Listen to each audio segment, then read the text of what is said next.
can talk to Shani anytime. It doesn't matter day or night. Shani, giving you light and love. We're coming on without a doubt. There's nothing you can't talk about. Shani, get ready to start the show. You're on with Shani and you know we're gonna talk. Ordinary people and extraordinary God. Check the reference in Ephesians 5. We walking in the light and we're living in love. You know with Shani we gon' keep it intact. Cause every Monday got it coming. Yeah, we coming right back. So act like you know. We get it on and poppin' at the Shani Show. You can talk to Shani anytime. It doesn't matter day or night. Shani, we're giving you light and love. We're coming on without a doubt. There's nothing you can talk about with Shani. Welcome to another episode of the Sharing with Shani Show. I am your host, Shani. I have Lyle in the building. Well, she's not in the building. You guys already know what I do. And I have Mika Fresh in the building. Mika, you look like you want roller skates. I know. I'm trying to get settled. I was about to start singing. The roller skate song is that Faith song. I never knew a love like this before. And, I can't really roller skate. So I used to always get mad when people would be, especially I was going to talk about, today being Valentine's Day. And then I was thinking no, I don't want to talk about that. It's so cliche. But I mean, love is love, right? Oh my goodness, talking about Valentine's Day, my 12-year-old got a Valentine's Day gift. Let's talk about that. Oh. What'd you get? Talk to me. Okay, yes, thank you, Lyle. Don't leave me hanging. I hope something okay. So the classmate got her some Reese cups, a bag of Reese cups, a teddy bear, and Chester fries. And she's like so ecstatic. She's like, I don't know how he knew I like Chester fries. And then her sister says, you bring them to school every day.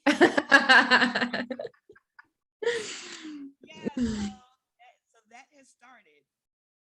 That's going to be fun. I don't even know what to say about that.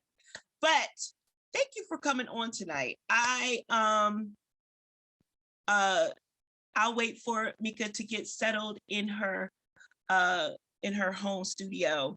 But I'm so excited, and you curated this beautiful poster behind me that ever since I put it up, everybody's like, tell us about this. And so that's my cue. I mean, watch the show on the 14th. The artist is coming on. So I get so excited. Hey, Mika. You good? It's Monday. It is Monday. I just knocked everything over. We didn't hear it. Sitting on the floor, chilling. I am sitting on the floor chilling because I knocked everything over. Okay. I heard you. I just had to put it on mute so y'all wouldn't hear all the... It's all good. Yep. All the mundaneness happening in the background. Awesome. You look good. Thank you. Yeah, today was...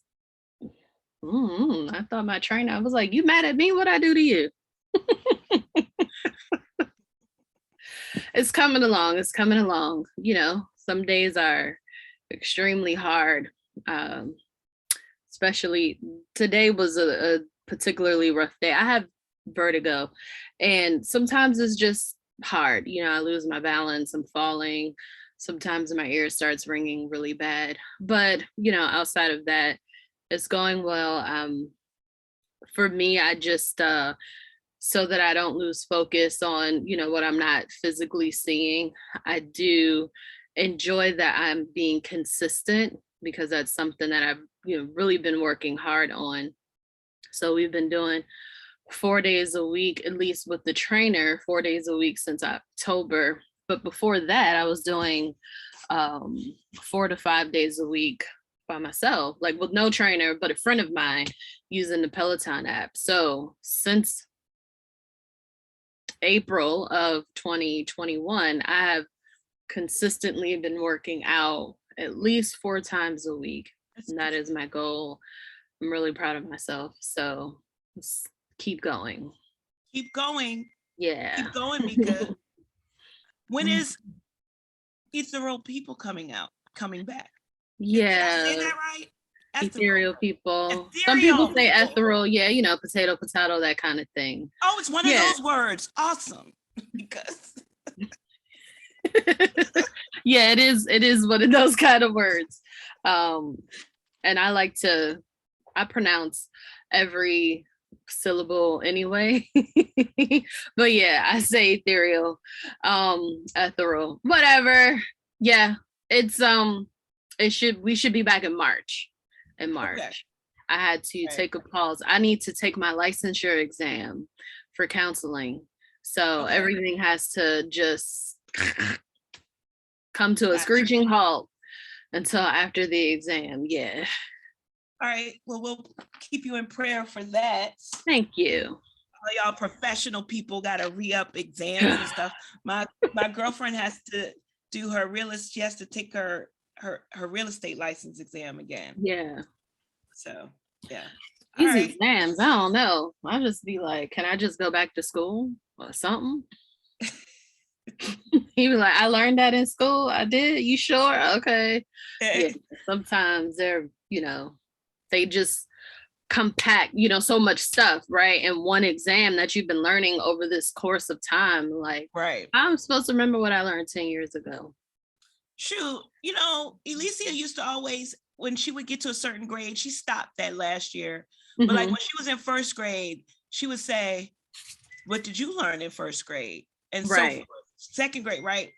So I remember she asked me, like in the height of pandemic, she said, well, did you even, she asked me if I knew about strategies, right? It was this new math thing. And so then she says, and I said, no. She says, do you want to learn? And I wanted to say no, but I wanted to be that mom that was like, I wanted to get my pen, my medal for the day, right? So I was like, sure. Like it was 45 minutes of confusion. And so then she says, so now do you understand strategies? I said, no. And then she says to me, did you even pass third grade? I was like, come get her. Right. Don't come for me, Alicia. Don't come for me.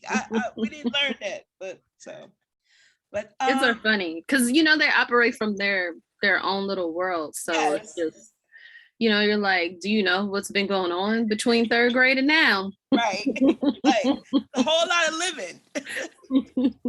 And it was funny because in that moment, like I couldn't even get mad because I used to get mad at my mom when she couldn't remember things. Right? When I would ask her, what was my first word?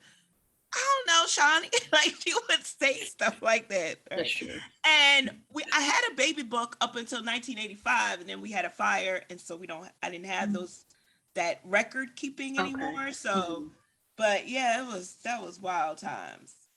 So drawing a line in your your line in the sand. Draw your line in the sand. I think I messed it up on social media earlier, but I think people knew what I meant. Okay. Because I think I said draw a line in your sand. But hey, I mean, draw a line somewhere. At least you're drawing it. I don't know. Yeah, draw your line in the sand. So personally, how did that work out for you this week? Did you? I mean, I never really have an issue with that. No, you don't. I never really have an issue with that. But family, I think in any of my y'all better come get y'all virtual niece, y'all digital niece, y'all internet niece. Halo is getting on my nerves today. Okay. Now, so let me put this on do not disturb. Excuse me. Okay. Woo! I'm trying to tell you. Woosah. It's a Monday like no other. So, yeah. Family, I think, is the biggest challenge with any type of boundary setting, and you know what I'm saying, stuff like that. So yeah, I don't usually have an issue, but what did I do to draw my line in the sand over the last week? I probably drew my line in the sand like with myself. Oh, say more. Yeah, just feeling a little discouraged and like I'm not progressing, the way I don't see myself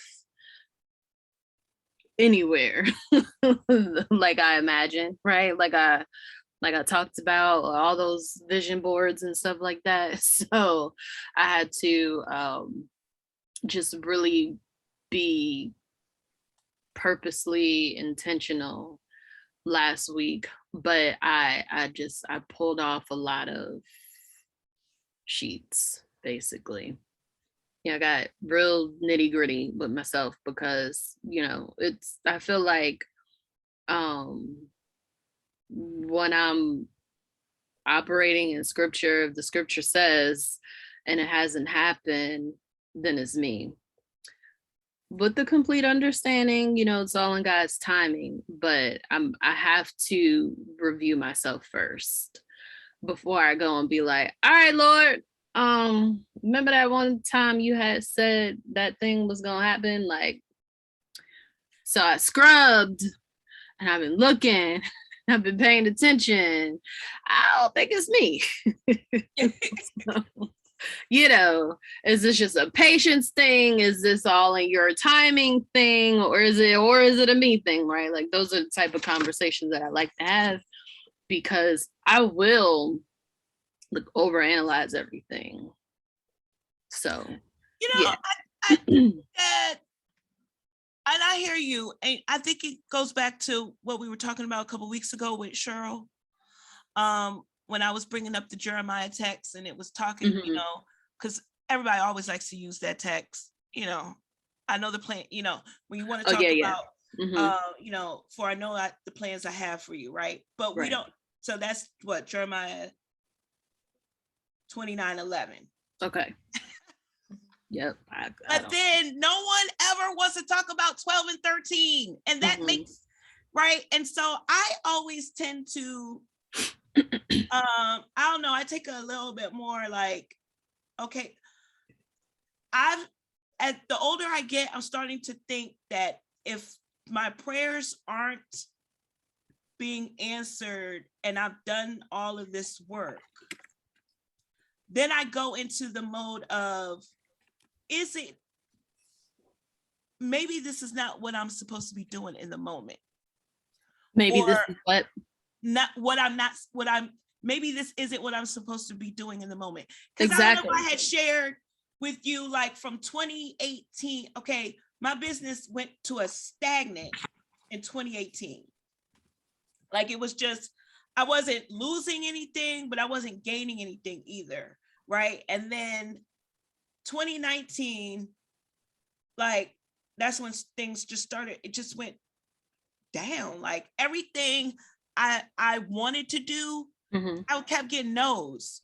Like everything was a no. Like, and I've never really like it, and it was an ego thing. I'm not gonna lie. Like I had to really work on my ego, because I was going back to things like, I've never had this many no's in my life, especially from a professional standpoint. Like I've always I've been blessed. I've always gotten the job. I've always gotten, if I went in and well, when I started asking for money, because that's a whole nother conversation. But when I would ask for the raise, so I couldn't understand. And then I was literally sitting here saying, I thought this is where God wanted me to be, but I kept getting all these no's. And I had, by the end of 20, and this went on for at least a year, no after no after no after no. Then by the end of 2020, you know, I was just like, you know what, God, what do you want me to do? Mm-hmm. And it's like, it seemed as though when I released what I wanted to do or what I thought this is where I wanted to go, Mm-hmm. then all these opportunities started to open up, but they weren't the ones that I thought they would be. Okay. But here's the funny part. Like all those no's came back, started to open back up again. Mm-hmm. So then I look back and I'm thinking I wasn't supposed to be in that place during that time, Mm-hmm. or I wasn't supposed to be there in that moment, or I needed to do this before I could do that. If that makes sense. Yeah, perfect sense. Absolutely. And that's what I mean. So having to look at myself, right? Just Right. if I feel like, and I consider myself a pretty honest person too. You know, I don't be like, yeah, God, I'm doing what you told me to do, knowing that I'm not doing what he told me to do, you know? So because I don't like feeling stuck, right? I don't like feeling complacent, but I also don't like feeling that I'm not living up to my fullest potential. So I'm always looking for better, you know, ways of improvement and things like that. And just really there's no point of being dishonest with the creator. That's so funny, but we do it all the time though. Yeah. So I challenge myself. It's no longer a challenge. There was a point in time in my life where I did challenge myself to be completely honest when I was praying, because it is that thing of like, well, he knows when you're lying anyway. But I had to discover why I wasn't being completely honest. And it was a defense mechanism. So I just opened up that part of my life, you know, intimacy and transparency. You know, I think when you welcome the creator in your life in that way, I do believe that he moves just way differently. It's like, I want to do these things for you, and here it is. And then when you welcome him, right, when you're like, come on in and do all these great things that you say you want to do, he like, oh, word, I can do bet. You're like, I got you, sis. Right. So that's how I feel. And I just, you know, I don't like the feeling of I'm not doing what I'm supposed to do. So just that was what I did last week. And I know that I do have issues with consistency. And it's not, most of that comes from having lack of energy, you know, just not having the energy to even be consistent. And so I had to just be honest with myself, like, okay, you have been pretty tired, right? You haven't been feeling too well. You have been just on go since ABCD happened. When my bishop passed, I feel like we went head first into that, and I feel like I'm not even out of it yet, to be honest. So all these things are going on, and I'm still creating like a to-do list, which is counterproductive. So me drawing my line in the sand was for myself and telling myself like, hey, this doesn't even make sense right now. You need to chill out. Well, Mika, I just want to affirm, because I feel like you are pretty consistent with a lot of things. Because Okay. I mean, you was like pushing, like when we first met, you were a full-time student. And then you went right into like getting your master's. And then like, there's consistency in that. So I don't. Yeah. I mean, it exists. It's not that I'm not consistent, but I feel like in those really important areas for my personal life, Right. yeah, we still need some help. But like I said, a lot of that, like 95% of that though, really is because I'm tired, right? Just fatigue. So is it a that was mental exhaustion or is it physical? No, for a long time it was physical. You know, remember the adrenal fatigue episode that I did? It really is from that. And it takes, you know, if you're still in the crucible, right? Like that adrenal fatigue really ain't gonna go nowhere. So I had to stop a lot of things and figure out some stuff, but it takes a serious toll on your body. And then if you don't remove yourself from situations, you know, it continues. Yeah. So I think it's just kind of a whole big thing. There were parts where I felt like I had no control over, like I couldn't remove myself from it. If I did, then what, you know, like what was the consequence of removing myself from these different circumstances? But last year, because yeah, we are in 2022. So yeah, in 2021, well, I got very intentional about it. I want to say like in 2019.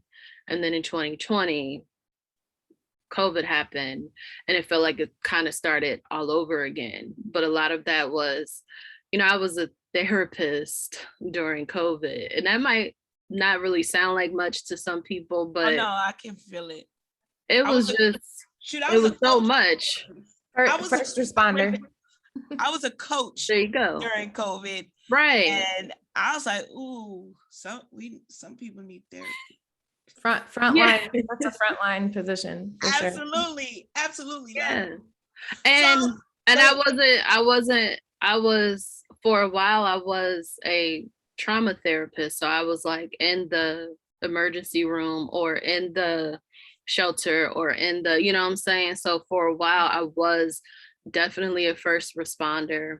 And I think by nature I am a helper, I am a healer, and I wasn't dealing with anything of my own, like for myself, you know. So it was be a wife, be a mom, be a helper, be a wife, be a mom, be a helper. But in what part of that was I being Tamika, you know?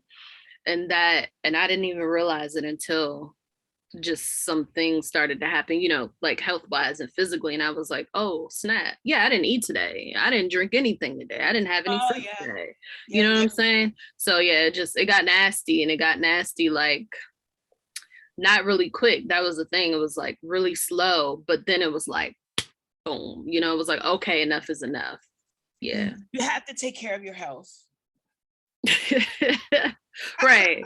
Right. And it wasn't intentional to not take care of it. And it wasn't like I just went left and was like, oh, I'm eating fried foods. And it was just like, I just wasn't eating. Yeah. Crazy stuff. Yeah. That kind of thing. Do you have a whisper for today? Yeah. The whisper. Hold on, wait. Yeah. The whisper for today. I had to think. It's Black History Month. So the whisper for today is create your own history. Oh, I love that, because you know I was so on Instagram I had this, like, there was this meme that I put up like 10 years ago where it says I thought about quitting, but then I saw who was watching. So it's the lion and then the cub next to the lion. And I love that picture because it just right. But one of the things that I've been really I don't know, I just get real nostalgic when a new book is about to come out, you know, because my mom's not here, my grandparents, and you know, I grew up as an only child. So those are the three people that were part of my childhood that are not here. Right. So I don't know, every time like a big milestone comes my way, I always think about them. And I've been really thinking lately about legacy, right? Like just this word legacy. And I'm about to introduce Lisle, and we both serve on this board called Through Next Church. And we have an annual national gathering every year. And last year was virtual. And I had the opportunity to interview this professor that teaches in Georgia at Columbia Theological Seminary. But she talks about colonialism, imperialism, and Dr. Hong, Christine Hong. Yes.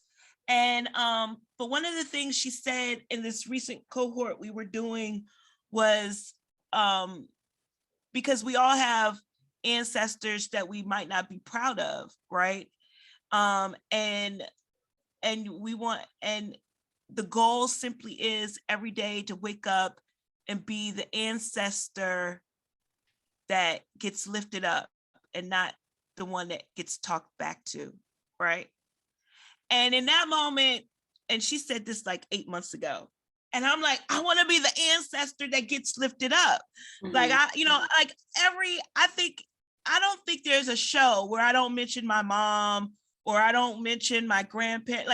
I'm always talking about the ancestors. And then, not for nothing, but that daggone halftime show last night showed me that I'm closer to being like, I was like, when I had to explain who was on the stage, and that was like really, I'm like, I am not doing my job. First of all, as a Black mom and a lover of music, period, of all genres, and my kids got that bug.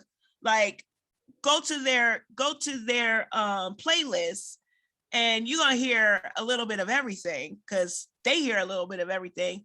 And for them to not know, they only knew one person on that stage, and that really got my gears. What was it, Kendrick? Yes, of course. Right. You knew it. Well, that's the only one Halo didn't know. So you're doing much better than me. But her connection to those other people is not from music though. It's like from TV shows. She'd be like, oh, right. She played at so-and-so's mom and he was so-and-so's uncle and that's the voice of so-and-so. Yeah. I was like, okay. What? Yeah, I let her make her own connections. I'm not even trying. Right. But getting back to it, because I go down rabbit holes, but I want to be I need to create your own story that resonates with me, because create your own history is what you said, right? Yes. Yeah, I want to do that. I want to do that. I'm going to use that. Thank you, Eric, for watching. Thank you, Dawn, for watching. There was some other people that came in the room, but they didn't. I don't know. They left. Lyle, are you sitting in an actual room or is that a backdrop? This is my actual home office studio. Okay. Because Lyle is a painter. Yeah. Well, yeah. She's like, that's the reality. I won't disappear into the background. Right. But I do want to introduce Lyle because she is the founder and creative director of A Sanctified Art LLC. She painted this beautiful picture of Hannah in the temple. Other side. Oh, right there. Other side. You got amazing portraits behind you, so I want to make sure I'm giving credit to the correct one and not right. Yeah. And I just love the fact. Pastor, theologian, and she's entered this space of where art and faith collide, and I just love it. And I kind of probably messed up her tagline for her business, but that's perfect. I like okay. That. But spot on. I thank you so much for coming on to the show, and I invited you because we did, like, you do these devotionals and study guides for the different liturgical calendar events, and my church used your study guide for Advent, which was the 4 Sundays before Christmas. It was amazing. It was just beautiful. And then when I saw the Lenten devotional coming up, I was like, oh, she got to come on and talk about this. And I just so thank you so much for coming to the show and being here tonight. And can you just tell us a little bit about yourself in your own words? Sure. Well, thanks for having me. I think I'll give you like you gave me a little bit of a professional introduction. I feel like I often introduce myself as a pastorist, a pastor artist, because the best titles are made up and I made up my work. Yeah, they are. Well, I feel like I give names to things, but I don't know that I fully could conceive of the work that I'm doing. It was a lot of just pursuing those yeses, like you were talking about, Shani, and paying attention to what the no's are, and trying to be faithful to that. So my main work is with A Sanctified Art. We're a collaborative. So we've got like a core team of 5, and then we collaborate with guest contributors, and we create multimedia resources for churches and worshiping communities. And multimedia really is a pretty expansive term for us. It's a lot of us are visual artists, but we also have writers and poets, and we try to bring scripture to life through film and devotional booklets. We try to provide materials. This is our devotional for Lent, Full to the Brim, and I can talk more about that later, but we really try to provide materials for spiritual formation and spiritual nourishment through the arts, and using creativity to do that. So I'm primarily a visual artist, and I create in painting, drawing media. I do a good bit of photography. And then I also just kind of really have loved stepping into this calling as a creative entrepreneur. Who knew? I really love business. I really love thinking about how business itself can be a creative process. And, whether I'm just like one of those weirdos that like loves a color-coded spreadsheet, and I also need to have my hands messy and paint. So like I've kind of got the both and going on. So that's my professional sort of, I guess, introduction. Oh, and I'm an ordained Presbyterian pastor, Presbyterian Church USA, which is sort of the larger overarching version of Presbyterian. Yeah. And I live in Black Mountain, North Carolina, which is in the mountains of North Carolina. And I feel like when I said that, I sounded like I'm from here, which I am. I mostly hide it, but I grew up here actually, and was gone for about 10 years, and always had a really just strong sense of place here, and really sense like I could live other places, but really had such a strong connection to this place as my home, and my heart feels really connected here. So my husband and I moved back about 6 years ago.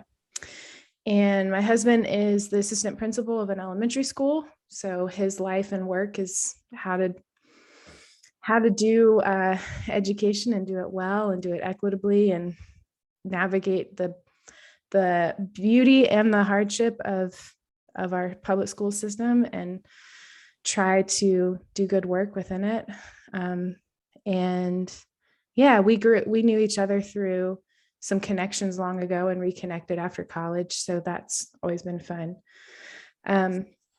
What else? I mean, I live in the mountains. I have chickens. I have a flock of chickens.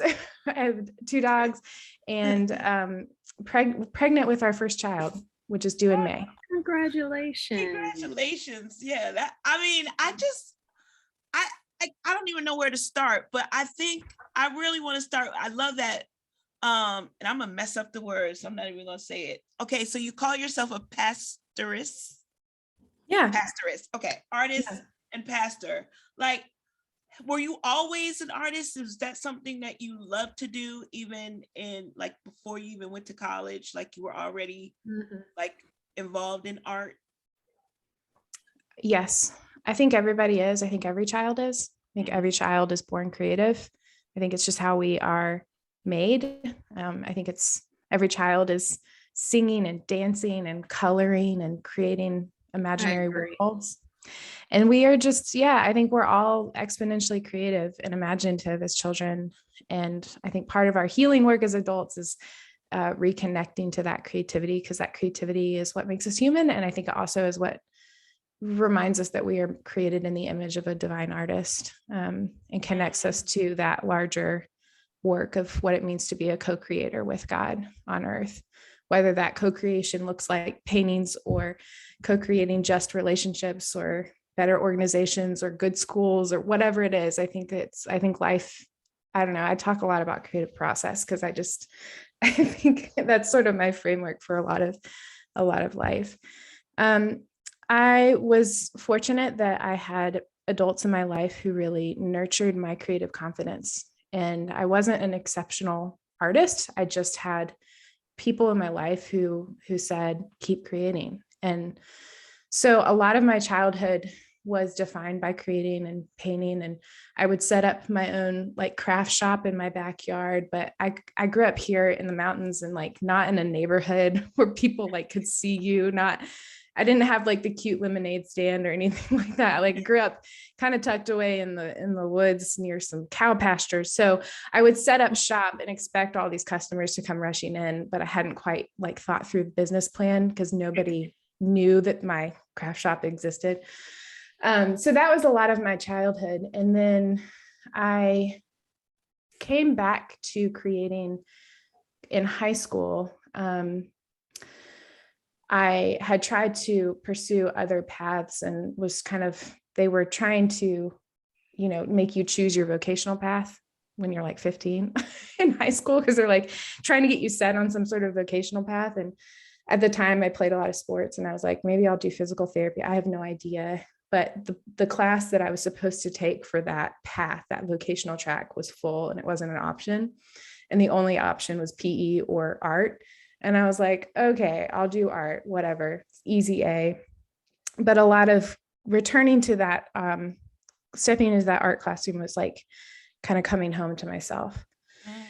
And I rediscovered like who I am and that kind of childlike wonder about the world of seeing the world, not just as it is, but as sort of peeling open with possibility to be reimagined or to be recreated.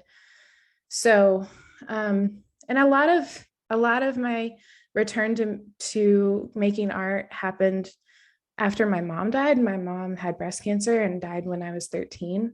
And so I think a big part of it was a way for me to process and to cope and to believe that beauty could exist in the world. And I had to maybe it was a control thing. Like I had to create it because of what was sort of taken from me so abruptly. So I thought about going to art school, didn't end up going to art school, went to Davidson College where Steph Curry graduated. I was there when he was there. Very big deal. He's like our pride, Steph. Steph is like our pride. The whole Curry family is, but and I majored in English, but basically did an unofficial minor in art. I was just in the studio all the time and just knew that it was a part of me. It was like that coming home to myself. I just had that sense of clarity, but I didn't know what it would look like. I didn't have a clue if it was a part of a career or anything quote unquote practical. So when I was a senior in college, I actually got pulled aside, and there's this committee of people who seek out graduating seniors who they think have gifts for vocational ministry. And vocational ministry is just like the word for church professionals.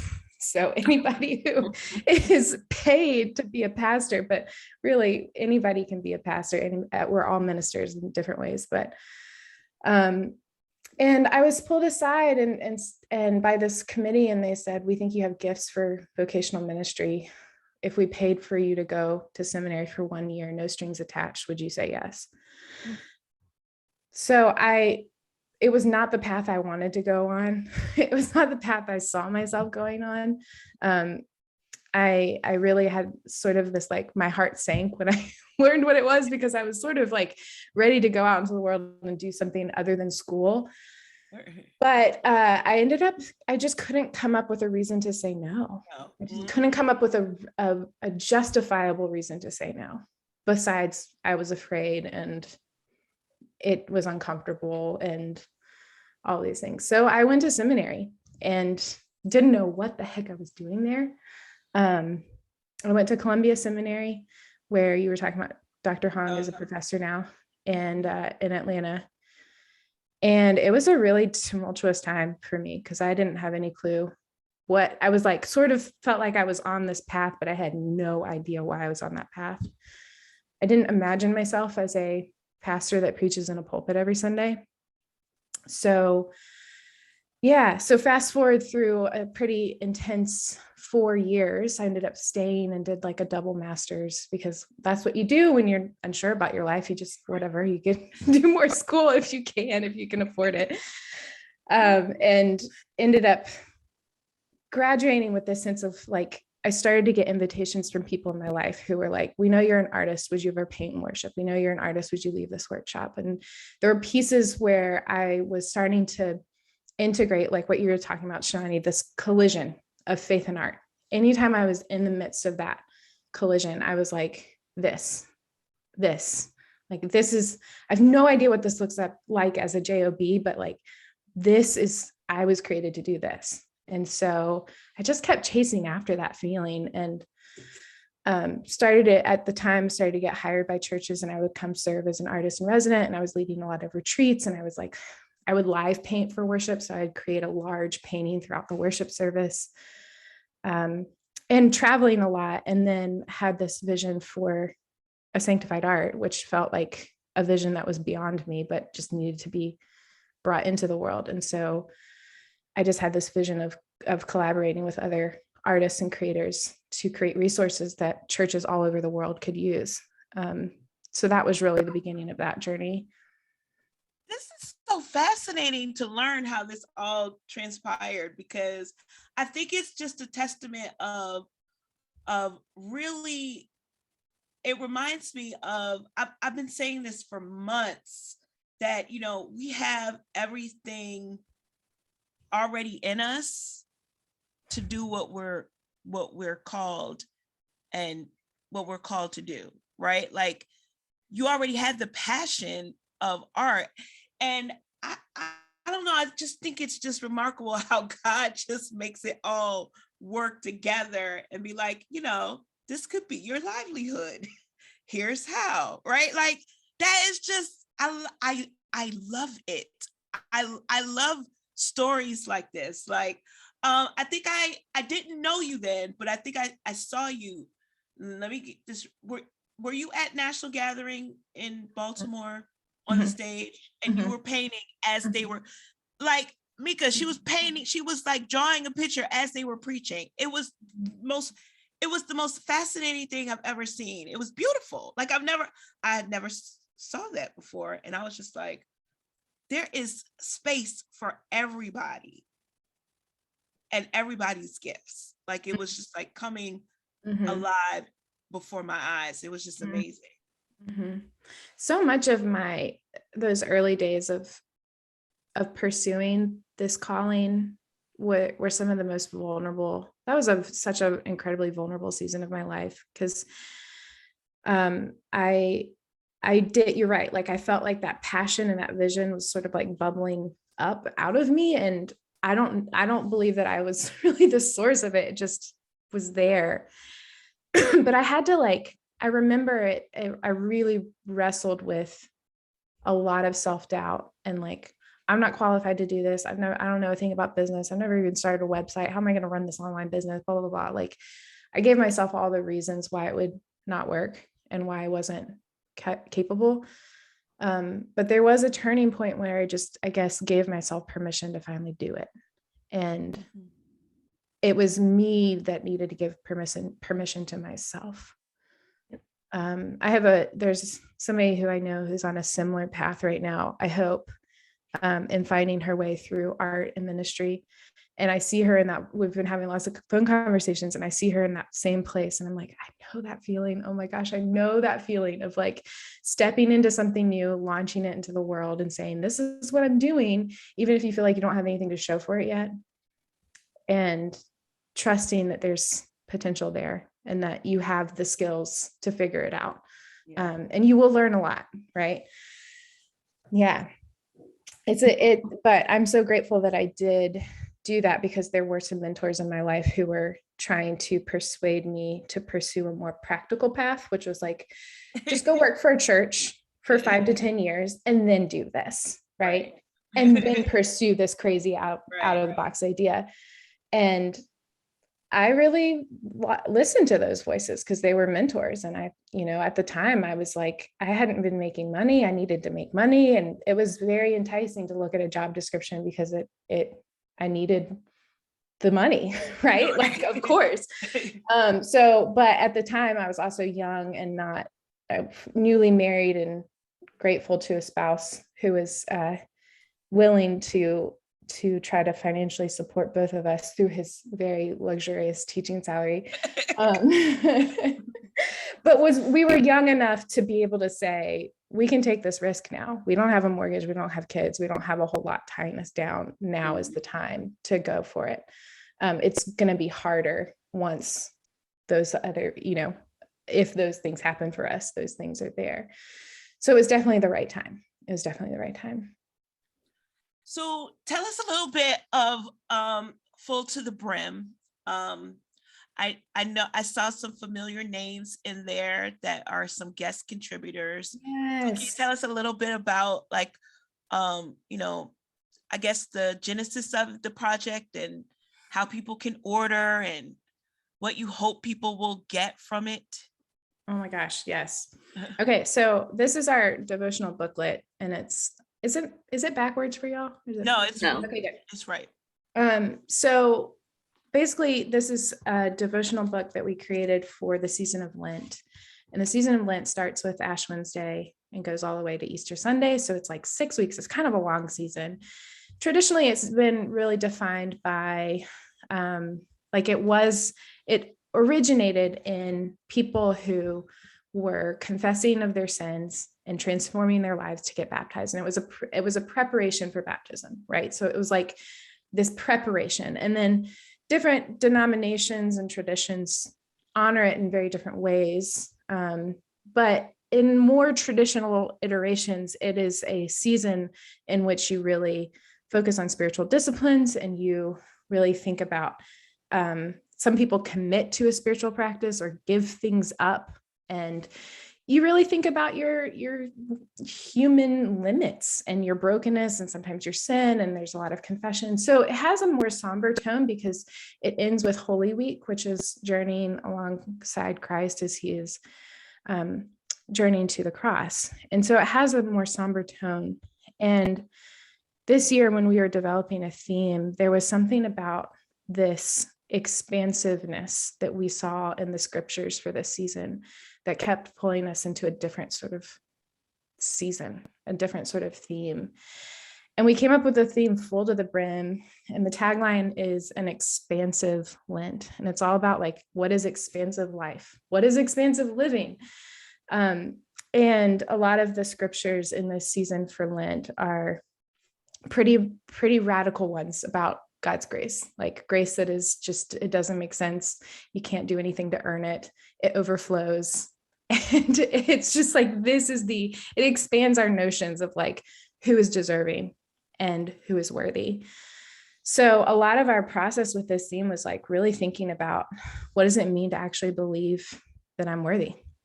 What does it mean to actually believe that I deserve rest? What does it mean to actually believe that I am worthy without having to produce, right? What does it mean for me to actually live in a way in which I believe that I can only give from a full cup, right? Like maybe what you were talking about, like being just completely poured out, which means you can't be a helper. Like you can't, when you're not full, you can't help. Absolutely. So it really feels counter to a lot of the rhythms, I think, of our society are just very scarcity driven. So it really has been like, what does it mean to live in a more expansive way? Right. And that also has to do with like our justice work. Like, what does it mean to not be trapped in these cycles of scarcity thinking and like either or just like, there's only one way. How can we be more expansive about how we live into a new way of being? So anyway, that was the theme. And we were like, there's some spiritual work here to do. And each of us who were part of it were like feeling very convicted and challenged and also nourished by that theme.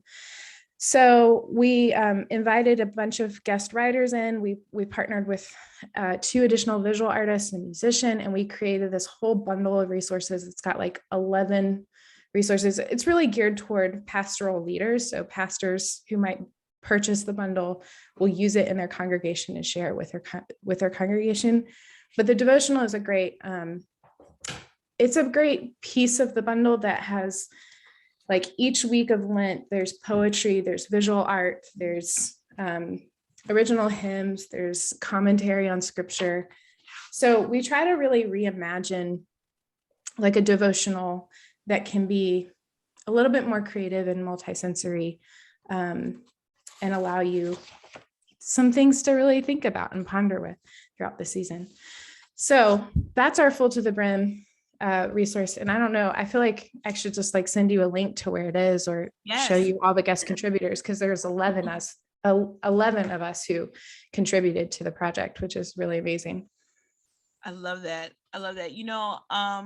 Well, I don't think you know this story, but for those that have followed us for a long time, Lent was the season when I really discovered my purpose. We were doing this devotional or Bible study called "If You Want to Walk on Water, You Have to Get Off the Boat." And we were in week 3, and I was like, I have got to walk on water. Like, right. And I know it's like a metaphor, but the way that the author described what it might have been like for Peter to walk on water, right? And in that moment, when he was walking on water, and then of course, he was mainly focused on Jesus until he realized he was walking on water and then got scared and almost drowned. But in that moment, but then he's the only disciple that got to experience that, right? Like, and what would it be like to experience God in this way of,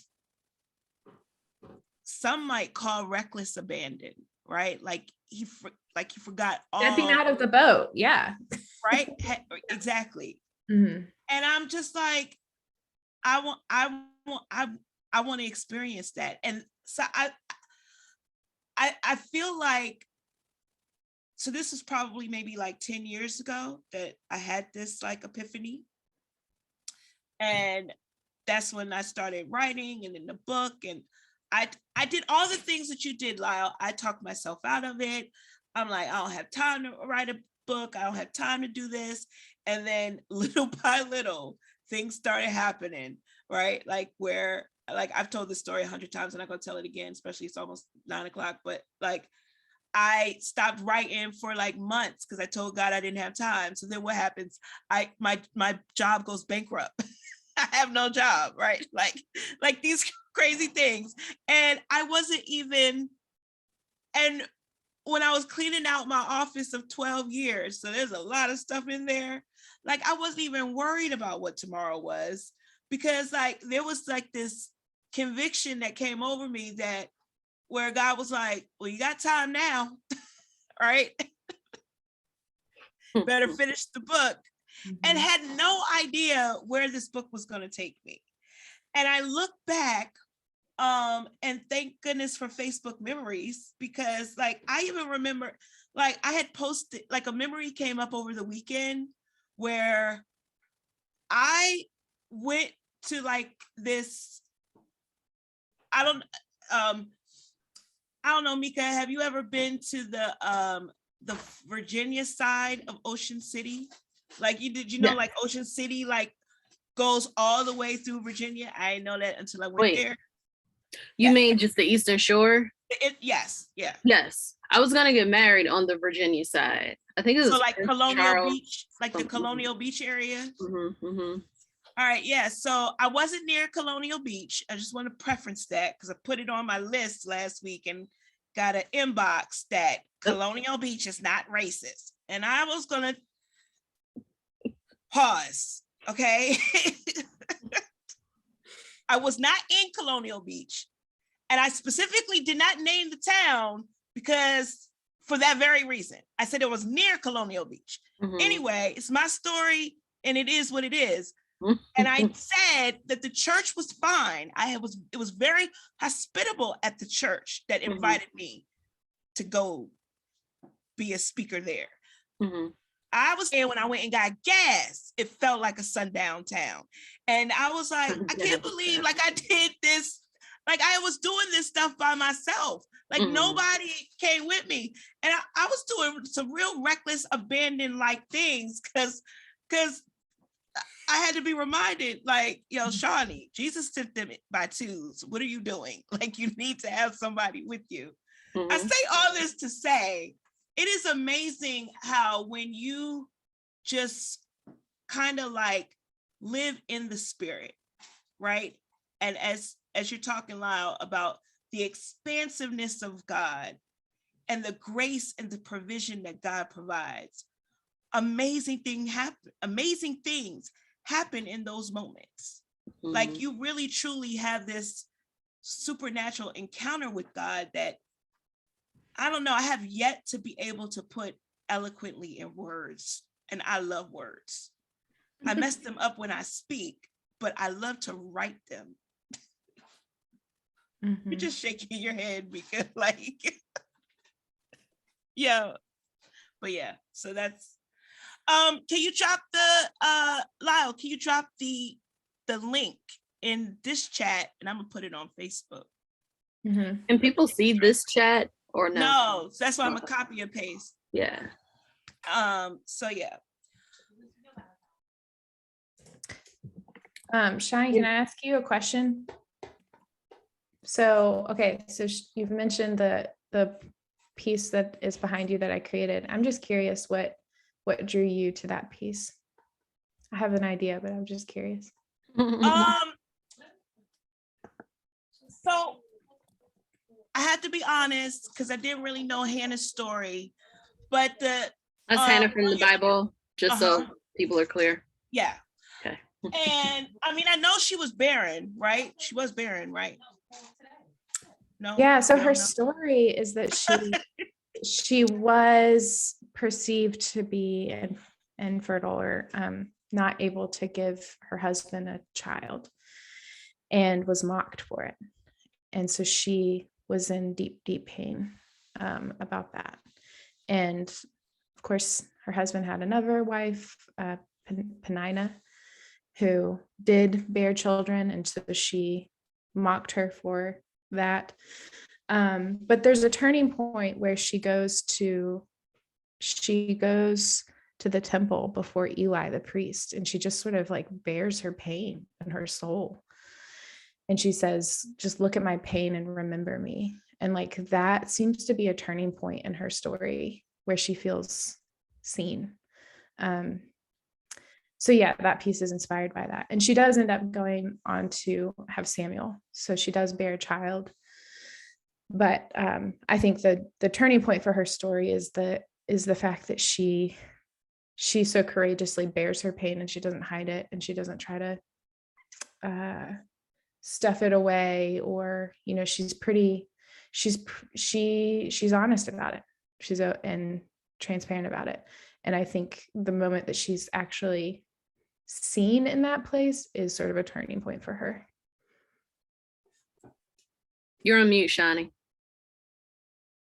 Thank you. I am on mute. We, one day we're going to have a whole Zoom where no one says that. Okay. We've had them, but okay. Yeah. Yeah. I have not. Somebody is always, not necessarily to me, but anyway.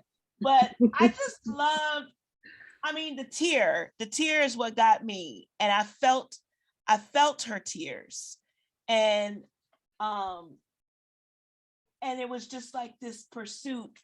It just felt like on the website, the caption said, Hannah running to the temple. And I want it, for me, it felt like I wanted to run towards. When I ordered it, I was trying to run towards God's embrace. So that's why I got it. I love it. And then I wanted you to talk about it on the show. But yeah, when it came during Christmas, like my kids were like, "Ooh, this is nice." And I didn't have a frame. I was like, I should have got the one with the frame. Why didn't I get the one with the frame? And then when I got this board to put my I was putting my my task list, because I've realized that I got sticky notes everywhere because I'm starting to forget things. And so I was like, I need my daily task list right here on this board so I can remember things. But so Jen Jane says she just bought her devotional. Thanks, Joel, for watching. Thank you, Dawn, for watching. So, but yeah, so that is, and I'm gonna put this in the chat. Awesome. I thank you so much for coming on tonight, Lyle. I do appreciate you so much. I appreciate you. And Mika, I always appreciate you. I thank you for coming on tonight. Thank you. What was I getting ready to say to you? Oh, we'll talk offline, but I'm getting a lot of requests about this plant-based lifestyle. So you got to come on before we go to summer break. Okay. Like you'll be the guest for the whole hour. Certainly. Okay, cool. The Sharing with Shani Show highlights ordinary people working for an extraordinary God, sharing love, light, and life. We air every Monday night right here on Facebook Live. The replay will be on our YouTube channel. And I'm saying extra stuff as I try to pull up the calendar to tell you who's coming on next week. Because I was supposed to do that before, but I decided to put a line in my sand. That I got that all wrong, but I took a Draw your line in the sand. Yeah, I did that earlier because I was tired and I was like, you know what? I'm not gonna press through because I'm like really tired. Yes, so I know who it is. Okay, so we have 2 shows left for the month of February.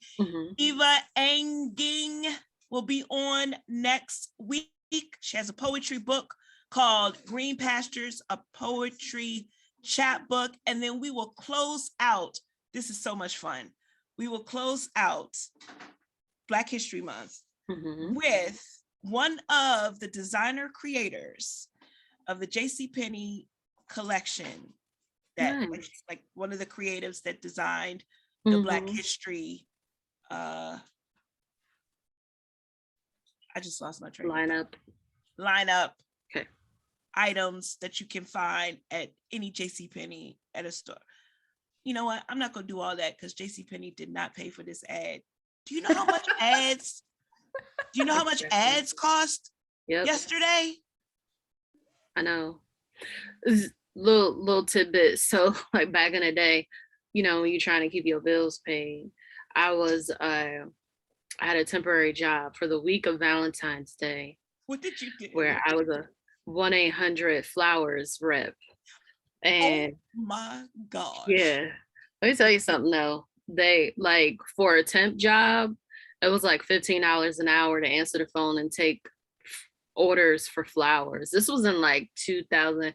I feel like it was before I was married. So I feel like this was like 2004, 2003, 2004, somewhere in that time frame. But during that time, I had to also do the ads. Ads are expensive, especially on your major holidays, right? So for flowers, anything for flowers, chocolate, jewelry, love for on the day before Valentine's Day and Valentine's Day, they go up like 75%. The ads increase. Crazy. Well, I was like, I'm in the wrong business. Right. Well, I remember one of my we could talk about jobs that you had to pay to get bills paid, because I had a job in college. I worked for a credit card company, but it was it was the worst. We can talk about that not at this show, but but you gotta remember where you came from, because I'll be like, well, thank God. I know, right? Thank you, Jesus. This is for this reason I give thanks and praise, because that was, I mean, they used to clock your break. Yeah, I had a 7-minute break. I didn't understand. 7. Oh yeah, it was right. I didn't have. It was the worst because it made me feel like I couldn't tell time because I couldn't see. Yeah. So I couldn't see when it was 7 minutes. So I would just I was rounding it. I would get in trouble for break abuse all the time because I would come back in 10 minutes because it's the whole thing. But I get it. I feel your pain. I get it. Lyle, I thank you so much for coming on and dealing with our shenanigans, because I do go off on topics, but I hope that it was still enjoyable. Of course. Always a pleasure. This is the Sharing with Shani Show, highlighting ordinary people looking for Happy Valentine's Day. God. Happy Valentine's Day. I love y'all. I didn't give my shady Valentine's Day story this year. Didn't. I feel like, God is like, Shani, let it go. But I just do it because it's funny. I might be shady on Facebook later, but I meant, did B do what he was supposed to do? Well, yes, no, okay, so we don't prescribe to like the actual day, and because of schedules, I had two speaking engagements Saturday. I preached yesterday. I had the show Monday, so we will celebrate. Every time I hear or see more of what Shani does in her schedule, I just go like, and no way, right? So, but our day is Friday. Okay, like we're hanging out on Friday, so I don't need to. But we did do a because we both like music. This real quick, and I'm hanging up, y'all. I promise. That's my fault. I asked the question. No, I know, and I tell stories, so it's there you go. But so we did do this morning, like a whole Valentine. We did a playlist based on song, like instead of doing a card. Okay. I'm like, okay, well, what would be five? First, it was three. I was like, what would be three songs that represent us? Okay. So he picked three, and I picked three. But then I guess he liked the game, so he picked two more. But those don't count because we had this. I said, this doesn't represent us. It's a breakup song. What are you talking about? He's like, so then he gonna say, well, I changed the lyrics, which he does. He changes the lyrics to songs. Okay. He said, because I like the beat. Because he was a musician when he was younger. Like he played like all different instruments and stuff. Yeah. So I'm like, yeah, the beat is good, but I'm a writer and I listen. I resonate with lyrics first. Okay. And then the beat drops. Well, tell him next time he can sing you the song and then email you his lyrics. Right. So then he starts singing. That's exactly what happens. So then he starts singing the lyrics. I was like, oh, you did remix it. That's cute. So yeah. Not bad at all. It's good job, B. Yeah, I'm still smiling. Well, that's nice. I'm still in. What did I say that time? I'm in the right lane. I'm still in the right lane. Yeah. About to merge. About to merge off the exit ramp. Right. Exactly. But yeah. So I hope everybody had an amazing day. Do you and Jay celebrate? I guess so. I don't even. Lisle, did you get? Because I don't. Fun fact about me, I don't like roses. So if people get me flowers, get any flower. I mean, I'll take a rose, but it's not my favorite. My favorite are yellow tulips. Yeah. Quite honest. I don't want flowers. I prefer a plant or seeds. Yeah. Yeah, just flowers, cut flowers are high maintenance. So it just feels like something else I have to take care of. But I've never liked flowers. I prefer a plant or, like I said, seeds or something a little more. You like to grow things. I do like to grow things. That's good. I don't know if a plant has never lived with me. Understood. My grandmother would not be pleased because she loved plants. Made me get in her garden all the time, especially when I get in trouble. Anyway, I love y'all. I'm gonna hang up now because the background chatter, I tell them at 9:00 they can start talking. Yeah, they're ready to unleash. And yes. And so it's we gotta let Lisle go to bed too. Yes. Yeah, she's growing a human. A whole human. Big human. A big old one. So thank you so much, Lisle. You can check out a full to the brim devotional. Click on the link that will be in the chat as soon as I find Facebook on my computer. I love y'all. Thank you. God bless you. And peace.